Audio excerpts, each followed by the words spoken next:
tudo bem com vocês? Como vocês sabem, eu sou o professor Murilo. Na aula de hoje nós vamos introduzir o capítulo 9, né, que tem como tema circuitos elétricos, tá? Como vocês podem ver, parte um, tá bom? É, Desde já eu quero que vocês peguem o livro de vocês e abram aí na página 135, tá bom? Então, como vocês podem ver aí, pessoal, quero que vocês observem com atenção essa imagem, tá? Imagem introdutória do capítulo. Eu acredito que você já deve ter utilizado na sua residência um derivador de tomada, né? É que esse rapazinho aqui que nós chamamos de T, tá? Então, você acha que esse uso aqui é excessivo desse tipo desses derivados aqui pode causar algum problema? Para vocês acham que o uso do T ele vai causar algum problema ao circuito elétrico? Digamos que esses excessos de aparelhos aqui ligados em uma única tomada, né? Por meio desse, desse derivador, ele pode ocasionar algum acidente. Por exemplo, algumas instalações irregulares das nossas casas podem causar danos aos nossos aparelhos elétricos. Então, ó, os aparelhos elétricos da nossa residência, né? Eles apresentam características e condições de funcionamentos específicos para que possam funcionar adequadamente e realizar as transformações de energia a que são submetidos.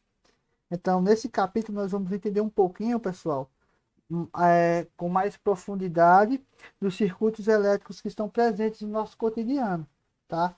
Então, nós vamos verificar as condições e as características do seu funcionamento e as transformações de energia que eles proporcionam, tá certo? Então, a gente vai entender um pouquinho do que pode acontecer com esse circuito dentro do que está acontecendo nessa imagem aqui, ou seja, o excesso de aparelhos ligados, o excesso de T, a gente vai entender o que acontece no circuito elétrico, né? Se ele não estiver funcionando corretamente, tá certo? Então vamos seguir. Então nós temos aí, pessoal, como tema do capítulo, aliás, do tópico inicial, identificando os aparelhos e componentes elétricos, tá? Então, como vocês sabem, atualmente nós somos dependentes da eletricidade para realizar a maioria das atividades do nosso cotidiano, né? Então, a gente necessita diariamente da eletricidade. Então, sem a eletricidade, nós não conseguimos, por exemplo, ligar o celular, acender uma lâmpada, dar partida de um carro. Ah, professor, mas o carro funciona com eletricidade, funciona com as cargas que são propiciadas pela bateria, né? Ou mesmo assistir um filme na televisão. Mas para que possamos utilizar os aparelhos que dependem da eletricidade de maneira adequada, precisamos saber e interpretar algumas informações que neles estão gravadas e nos respectivos manuais de instrução de instalação de uso. O que isso quer dizer, pessoal? Que a gente deve para poder ligar um aparelho adequadamente, a gente tem que observar algumas coisinhas, né?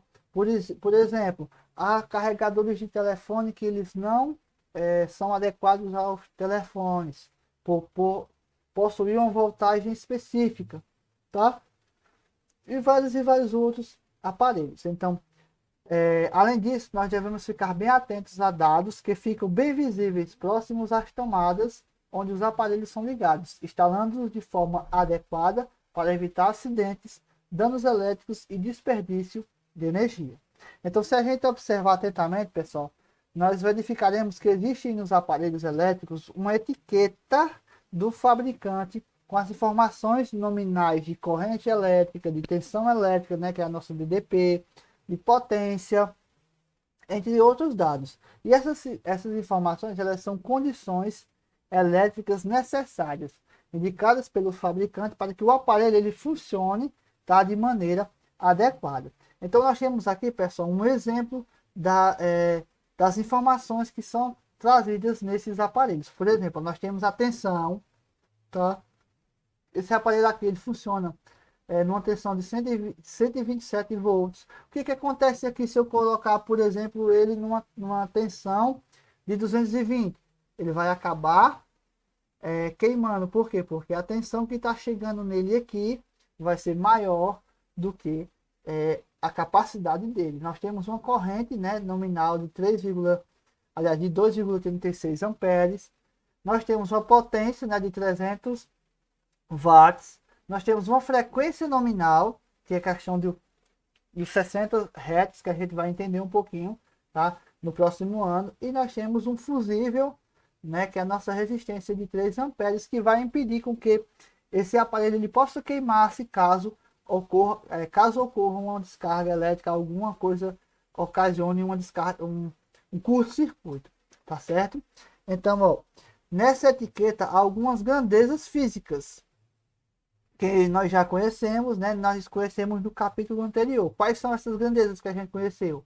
A tensão elétrica, a DDP, né? E a corrente elétrica.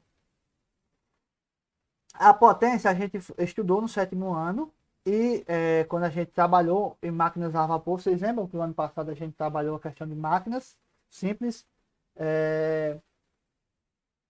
e a questão de máquinas simples ou não, a gente estudou a potência do geral, né? A força. Nós vamos falar um pouquinho sobre a potência, pessoal, também no capítulo 12, né? Daqui a pouquinho a gente vai entrar no capítulo 12, né? E a gente vai poder nos aprofundar na potência. E também a frequência, né? Que nós vamos estudar somente no nono ano, essa questão de frequência. Então, nós não vamos nos adentrar nesse ano, nesse 8º ano, tá certo? Então, conhecendo-se os valores nominais de funcionamento, o segundo passo é identificar alguns circuitos e seus componentes a partir de suas características. Para que possam funcionar, os aparelhos elétricos eles precisam ser ligados a uma fonte de energia elétrica. Então, para que um aparelho elétrico ele possa funcionar, ele tem que ser ligado a uma fonte de energia elétrica, um dispositivo que apresente uma DDP em seus terminais, como vimos no capítulo anterior. Então, nós temos aqui a bateria e uma pilha, que são exemplos, né, de fonte de energia elétrica, tá? Que vão gerar uma DDP, uma tensão elétrica, tá certo? Seguindo aqui, pessoal, nós temos um texto que fala um pouco mais, e eu quero que vocês observem comigo. Então, ó, muitos aparelhos elétricos eles são elaborados para funcionar com baixa DDP, ou seja, com baixa tensão elétrica, tá? Por exemplo, 1,5 volts a 12 volts em média. Os telefones celulares, os telefones de vocês, por exemplo, eles funcionam com uma bateria de DDP de tensão da ordem de 5 volts, tá? Uma DDP bem baixa, dos 110 ou 220 da rede elétrica residencial. Esse 110 e esse 220, pessoal, é a DDP, ou seja, a tensão que é percorrida numa rede elétrica, da rede elétrica das nossas residências. Então, a DDP, a tensão elétrica que geralmente é utilizada nas nossas residências é a de 220 volts. Como eu expliquei anteriormente, se, por exemplo, eu compro um aparelho, aliás, geralmente os aparelhos eles sempre vêm 110 ou 220 atrás, né? Você pode observar, tem 110 ou 220, um botãozinho lá. Você deve sempre utilizar ele em 220 volts aqui na nossa região. Porque se você utilizar em 110 volts, ele vai acabar queimando. Por quê? Porque a quantidade de tensão que está chegando a ele é maior do que ele pode suportar. Então, nesse caso, para que a bateria do telefone ele aliás, nesse caso, para carregar a bateria do telefone celular, não podemos ligá-lo diretamente à rede elétrica. Precisamos de um adaptador, também chamado de carregador, tá? Que faz a adaptação da DDP da rede elétrica para a DDP da bateria do celular. Então, o que esse rapaz faz aqui? Ele recebe aqui nessa partezinha a tensão normal, e dentro dele aqui nós vamos ter resistores que vão fazer com que saia nessa saídazinha aqui apenas a quantidade de tensão adequada para o celular. Então, em uma residência pode ser encontrado alguns tipos de adaptadores, além dos telefones, como por exemplo, os telefones sem fios, computadores portáteis, né, no caso notebooks, tablets, rádios, entre outros. Então, no rótulo dos adaptadores é possível identificar alguns valores nominais. Por exemplo, temos aqui, ó, entrada, né? A quantidade de energia que vai entrar, nesse aparelho, 110 ou a 240 volts. Então significa que ele pode ser ligado tanto em 110 volts como em 220 volts. Então, a amperagem é de 0,35, que representa a intensidade da corrente fornecida pela rede elétrica durante seu funcionamento. Então, será 0,35 amperes.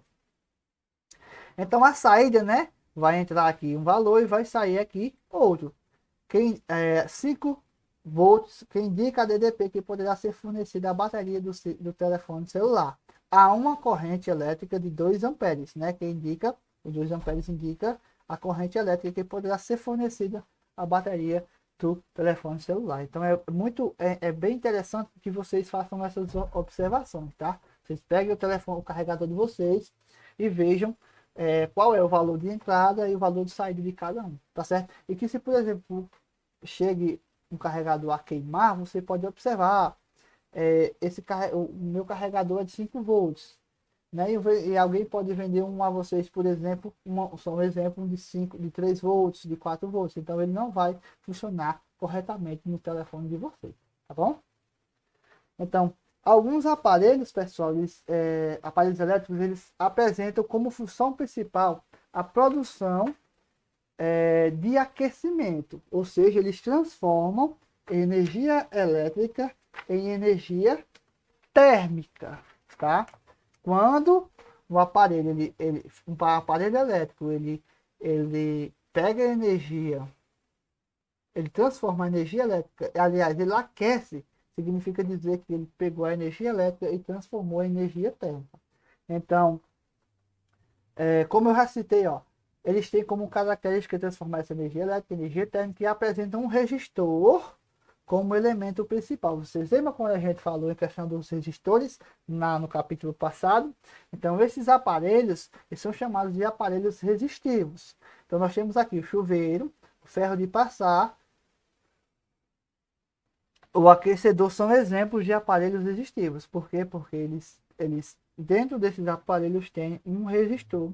E esse resistor ele vai transformar a energia elétrica em energia térmica, tá? Eles vão aquecer, tá ok? Seguindo, pessoal, nós temos também aparelhos com finalidade de transformar a energia elétrica em energia mecânica, ou seja, em energia do movimento. Então, esse seu funcionamento se dá a partir da utilização de motores elétricos. Então, a energia elétrica ela vai ser transformada em energia mecânica, em energia do movimento. Então, nesses aparelhos, a transformação de energia elétrica em outras modalidades, como sonora e térmica, embora não seja esta a sua finalidade.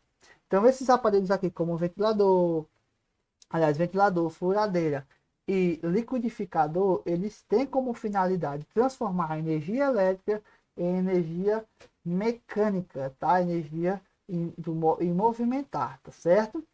Então, existem também alguns aparelhos que eles se destinam à comunicação entre as pessoas e o armazenamento de informações. Isso são simples, né? Geralmente, esses aparelhos transformam a energia elétrica em várias modalidades, não sendo apenas uma em particular. Por exemplo, o telefone celular ele vai transformar ao mesmo tempo a energia elétrica em energia sonora, né, que você pode ouvir através dele, energia luminosa, que nós temos aí a tela, nós temos aí as luzes, a lanterna, né, em energia térmica, porque se vocês pararem para observar, o telefone ele aquece quando você está utilizando. Então ele está transformando toda a energia elétrica nesses 3 tipos de energia: energia sonora, energia luminosa e energia térmica. Então costumamos chamar esses aparelhos, pessoal, de elementos de sistema de informação e comunicação, né? Nós temos aqui o exemplo: celular, né? A televisão, o computador. Então, em todos os aparelhos há componentes elétricos que são elementos que fazem parte de um circuito elétrico ou de uma instalação elétrica. Então, por exemplo, nesses aparelhos nós vamos encontrar resistores, transistores, diodos, LEDs, lâmpadas e outros componentes. Então, esses estão presentes em muitos circuitos elétricos e se apresentam nos mais variados tamanhos e funções. Então, observem aqui, nós temos um interruptor, né, de luz, fios, né, e LEDs, né, que são componentes de um circuito elétrico. Então, ó, no volume do sétimo ano, a gente estudou um pouco sobre a terceira revolução industrial. Então, a microeletrônica foi um dos alicerces dessa revolução e alavancou o desenvolvimento de aparelhos a partir dos componentes de circuitos elétricos cada vez menores e mais sofisticados. Então, se a gente for parar para analisar, pessoal, desde o princípio, quando vamos utilizar essa palavra, inventou a eletricidade, né? E os aparelhos elétricos que eles vêm sofrendo modificações, eles vêm se atualizando. Então aqueles componentes que eram enormes, aqueles capacitores, por exemplo, que eram enormes, eles foram transformados em pequenos capacitores. As luzes que antes eram incandescentes foram transformadas hoje, nós conhecemos algumas como as luzes de LED. Então aqui, pessoal, para a gente finalizar, eu não vou comentar, ler esse texto com vocês, porque ele é um texto muito grande e eu não quero me alongar mais ainda no vídeo. Então eu quero que vocês façam essa leitura, tá?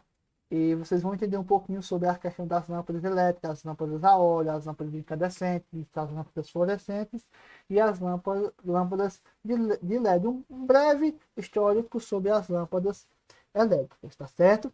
Então, pessoal, estamos ficando por aqui. Eu espero que vocês tenham entendido, que vocês tenham compreendido. Qualquer dúvida que vocês tiverem, você já sabe, é só entrar em contato comigo via WhatsApp, tá certo? Então, espero que tenham compreendido.